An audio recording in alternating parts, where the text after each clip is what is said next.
Rivalries are the lifeblood of hockey. The volume level in the building definitely goes up. I love going into hostile territory. Rivalry, pure and simple, is hatred. You can actually smell it and feel it. Adams division, Montreal Canadiens. Well, this will clear the benches. Here we go. Rivalries create legends. Back to the front. Brawl in the hall. This thing is spilled out into the hallway. It was just an absolute war. Jonathan and Pierre Bouchard.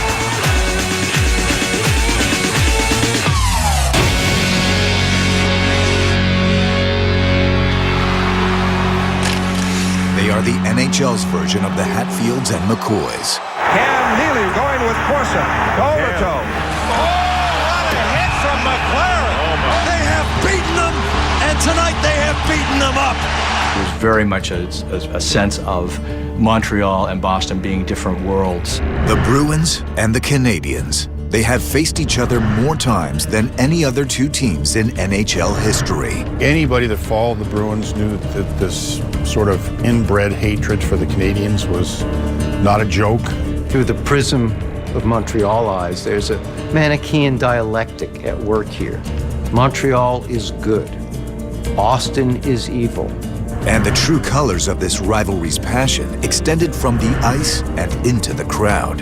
You look at the history of Quebec, you look at the history of Massachusetts, and there's nothing that those two fan bases can look at and say, really, I'm like you. You go to Montreal and you're from Quebec, you know, it's on. It's already on. You hate the Bruins. It's everything everybody talks about. It's religion, it's cult-like, it's a way of life. And nowhere were these apparent differences more evident than the iconic buildings that came to symbolize the two franchises. The grit of the Boston Garden and the formal reverence of the Montreal Forum. Montreal, where everybody was still dressed up in shirt and tie and fedoras going to games, and the women were all dressed to the nines like they were going to a gala dinner. When we went to Montreal, everybody's wearing a suit, everybody's wearing a dress. It's a whole different ball game. And you go into the Boston Garden, and it was certainly a real blue-collar type crowd. When you get into the Boston Gardens, there's no place to go and no place to hide. That included the narrow hallway between the two benches. So things were getting nasty one night at the Boston Garden in 1986. I'm willing to wager we haven't seen the last of this tonight. To go to your dressing room, you had to go through the Bruins bench. As I was walking off, I looked out the corner of my eye because, I don't trust them on the other team. I don't. Nyland took a swing at Linsman. Here we go. I just threw a punch at him. And then all hell broke loose. Well, this will clear the benches. Here we go. All I know from that point on, it was a complete melee. This thing is spilled out into the hallway between the dressing rooms. We're grabbing Canadiens players and holding them while Bruins players are trying to tee off on them. This is unbelievable. And while the Bruins enjoyed the cozy confines of Boston, the Forum became their house of horrors. Harry Sinden had the mindset that the ghosts of the Forum were always against him, that Montreal was always going to get the call. And it was the Bruins coach and GM who coined the phrase, death, taxes, and the first penalty at the Montreal Forum. I don't know whether it's the ghosts of the past or whatever, that old Montreal Forum, you could feel something. We just could not beat them. And that rivalry really stuck with me. It also stuck to the city of Boston, where getting dominated by their arch rivals in the playoffs became commonplace, beginning with the 1946 Stanley Cup Final and continuing into the decade of the 50s. The Rockets shoot. The game is over. The Canadiens win 3-2. Maurice Rocket Richard's game-winning goal past Boston goaltender Sugar Jim Henry ended a 7-game battle and captured an enduring image that symbolized the essence of Bruins versus Canadiens. The Rocket has a bandage over his left eye, and it's seeping blood. And he's shaking hands with Henry, the Bruins goalie, who has a blackened right eye. And you were looking at two Type A men playing Type O hockey. The intensity would never waver, Neither would the one-sided nature of the rivalry, with Montreal winning the next 10 playoff meetings between the two teams. But it appeared that streak would end in 1979. We had owned them in the playoffs, and they knew it, and this was their time. Here's Middleton around the net, jamming it. He scores! And the Bruins have now regained the lead. We blew.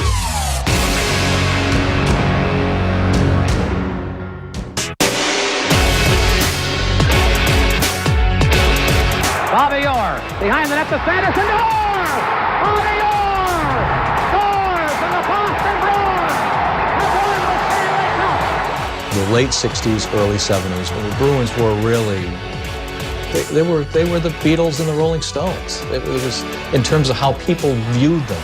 Your high school history teacher talked about them. Every kid in class talked about them. While the Bruins had become the talk of Beantown, they also became the talk of the NHL during the 1971 season, earning the reputation as the league's most explosive team. The Bruins had Bobby Orr at his peak. The Bruins had Phil Esposito, a goal-scoring machine. The Bruins were a record-setting offensive team. Those records included most victories and a runaway title in the NHL's East Division, where Boston finished 24 points ahead of Montreal. They had a great club. I think they broke 20 records that year, scoring-wise, and with the big line they had, they broke all kinds of records. Mahavlich's team would be underdogs when they faced the reigning champs in the first round of the 1971 playoffs. Challenging Boston was one thing. Challenging them with an unknown netminder was another. The Canadiens were playing a rookie goalie out of Cornell, Ken Dryden, who had no resume at that point. We used to treat goaltender differently, but this guy, you never seen that before. But he was a breath of fresh air for the Montreal Canadiens. Dryden and the Canadiens would lose Game 1 and were facing an apparent 2-game deficit when they trailed the Bruins by 4 goals in Game 2. That Game 2, when we're down 5-1, and all of a sudden things caught fire, there was no stopping us.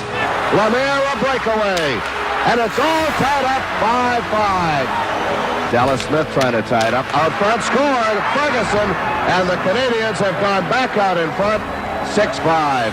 We had a lot of veteran players that were past their best years, and in that playoff series, they kind of found near to their best one last time. The teams would trade wins over the next 4 games to force a decisive Game 7 at Boston Garden. Hughes extended to Esposito. Oh, and Dryden, a brilliant save on Esposito. We had 42, and the last 35 seconds was a celebration, and it was just magic. And the Montreal Canadiens race out onto the ice to congratulate rookie goaltender Ken Dryden. Montreal Canadiens should never win against them in '71. Boston was such of a strong team, so how do you explain that? They get knocked off by Montreal. That did not sit well with the city of Boston. Didn't sit well with the Bruins organization. And by the time we get into the late 70s, this thing grows into a monster. It grows into a monster. The Dryden and Cheevers in the nets again tonight for the Stanley Cup finalists. By the time we get to 77, we play them and we get to the Stanley Cup finals, and they knock us out 4 straight. No contest. And Lafleur is going after, right on the front, they shoot, they score! Lemire! And the Canadiens win the Stanley Cup! The 1978 Stanley Cup would be a rematch of the '77 series, but this time, Don Cherry's Lunch Pail Athletic Club would not go down quietly. Jonathan and Pierre Bouchard. And Jonathan lands some right hands on Bouchard. There is blood on the ice. Despite the rough play, Boston's brawn was no match for Montreal's on-ice brilliance. And the Canadiens win their 3rd Stanley Cup in a row and their 21st in the team's history. Montreal's 3rd consecutive Stanley Cup victory reaffirmed the Canadiens' dynasty status. But their quest to repeat in 1979 would be tested once again by their rivals from Boston in the semifinal. The decade of the 1970s was about to end with a bang. That series with the Bruins was just knock down, drag them out all the time. I mean, there was just venom in every shift. There was no pick the other guy up after a fight. This was spit on him while he was down. It was a battle that needed a seventh game, a game that would reach legendary status in the annals of league history. Greetings, hockey fans from coast to coast in Canada and our viewers in the United States. I want to say about tonight's game, it's the most important game that I've ever been involved in.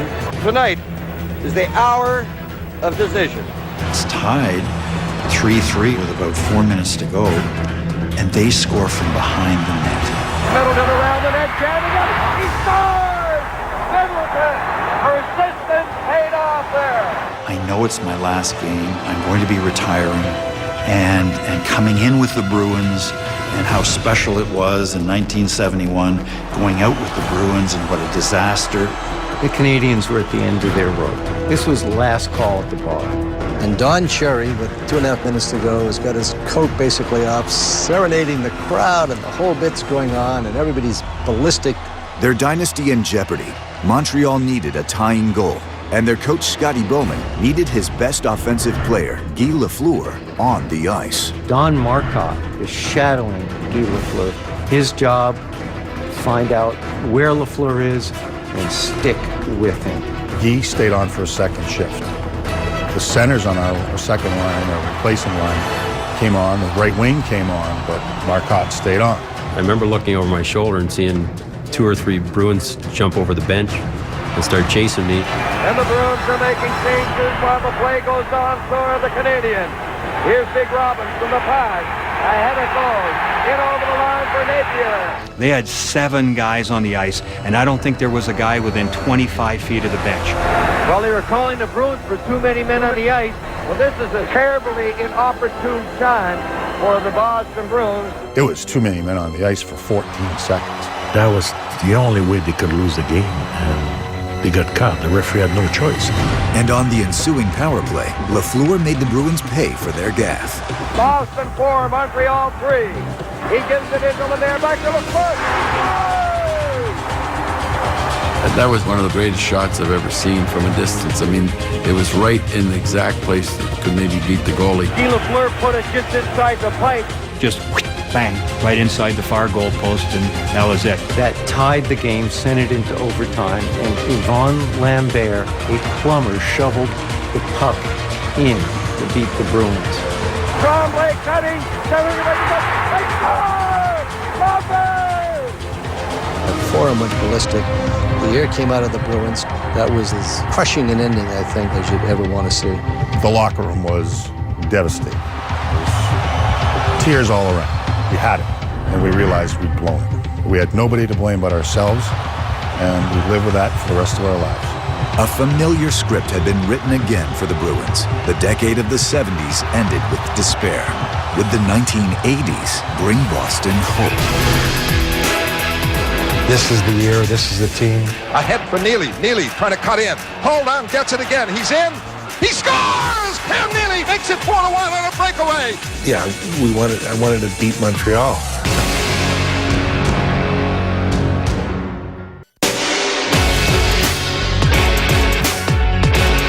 At a young age, I was a huge Montreal Canadiens fan. I remember 1979, the year that I was drafted.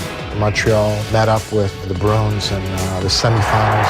Yvon Lambert from the doorstep of Gilbert brings the Montreal Forum into a breakthrough. And I'm like, yes, we beat the Bruins again. And 4 months later, I was being drafted by the Bruins and going to Boston.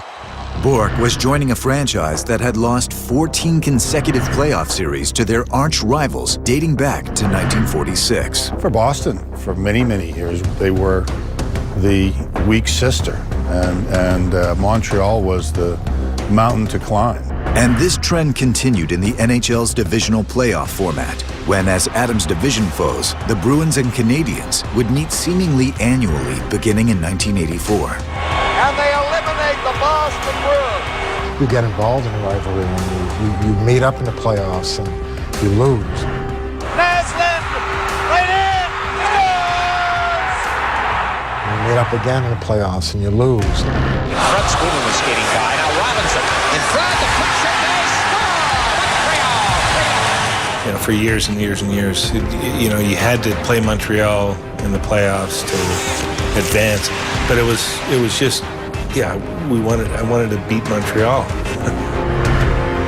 The bottom line is the Montreal Canadiens have a better hockey team than the Boston Bruins. I go home every summer, and I got to hear about it all summer long, and it's just like, it's got to happen someday. The series losing streak had reached 18 when the Bruins and Canadiens met in the 1988 Adams Division Final. Enough was said on television, in the media, and in the papers that every question before the playoff series was the Habs have owned the Bruins in the playoffs, and what do you think of that? And I remember before that series, we sat down and talked and say, all right, enough of this. This is the year, this is the team. In, shot, score! And the Bruins lead. We're over the line, shorthanded. Gets it to Casper. Casper in, scores! It built and built and built in that series, win by win. Once we could smell it, it was nonstop. With a chance to clinch, Boston was clearly getting the best of Patrick Roy. Cam Neely, not very often I could say someone was in my head, but I think he was. As of check deep, now with it, Neely trying to break in, top angle, cuts in front, scores! Cam Neely! Cam always had something on Patrick. Patrick, he still talks about how Cam had his number. Ahead for Neely. Neely trying to cut in. Hold on, gets it again. He's in. He scores! Cam Neely makes it 4-1 on a breakaway. 45 years is a long time, not beating a team in the playoffs. The long drought has ended. Boston Bruins are a one happy bunch. The cool part was actually flying back to the airport, walking out, and having like 15,000 people outside the building. 15,000. There was a couple generations of pain that they were suffering from not beating Montreal. So it was a really bigger deal than I think a lot of us realized. It was special for everybody. It was just a great time to be a Boston Bruin fan, be a Bruin, and everything Bruin. Good times for Boston meant misery for the Canadiens, but the belief that the black and gold was evil would not go away. Here in Montreal, of course, they think Chara is this huge doom villain. Max Pacioretty is down, and this looks scary. I was in the building that night, and I thought Pacioretty might have died.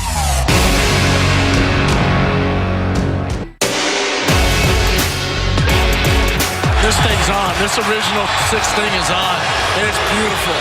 In the 90-year history of this rivalry, no other season illustrated the hatred and passion like 2011. Here comes Tim Thomas. Here comes Thomas. Runs the goal with him. That was one of the most wild games I've been a part of. The referee's going to let him go. Price and Thomas. We were just out there being a couple of good old boys, and nobody got hurt, and we had some fun about it afterwards. The Canadiens players love what Carey Price has done. They're letting them know it now. It's the Bruins love what Tim Thomas has done. Price and Thomas were the main event in an evening that featured almost 200 penalty minutes and 4 game misconducts. Numbers taken, memories long, nastiness aplenty. The events of February 9th were a prelude to the team's next meeting on March 8th up in Montreal. I was in the building that night. Pacioretty is down face first. I thought Pacioretty might have died. And this looks scary. It sounded like a gunshot when he got hit. I was right by the bench, and you see the faces of the guys and the players on the bench and how scared they were for their teammate. Rarely will you hear the bell center so quiet. I guess it's very unfortunate. That's not my style to get, hurt somebody. There was history here between Pacioretty and Chara. 2 months before, Pacioretty scores the overtime goal against the Boston Bruins, and then he shoves Zdeno Chara from behind, and Chara immediately goes after him and has to get dragged away from Pacioretty. So you fast forward to that night in Montreal. Zdeno Chara, I believe, wanted to get back at Pacioretty. And you almost got that sense from the people in Montreal. They wanted to get out the pitchforks and the torches and march right to the NHL offices, and they wanted justice. Zdeno Chara would not be disciplined by the NHL for his hit on Max Pacioretty. Upon learning that Chara would not be punished, Montrealers vented their anger by flooding city police phone lines, demanding that a criminal investigation be launched. Law enforcement, I just thought that was ridiculous. I get that passion.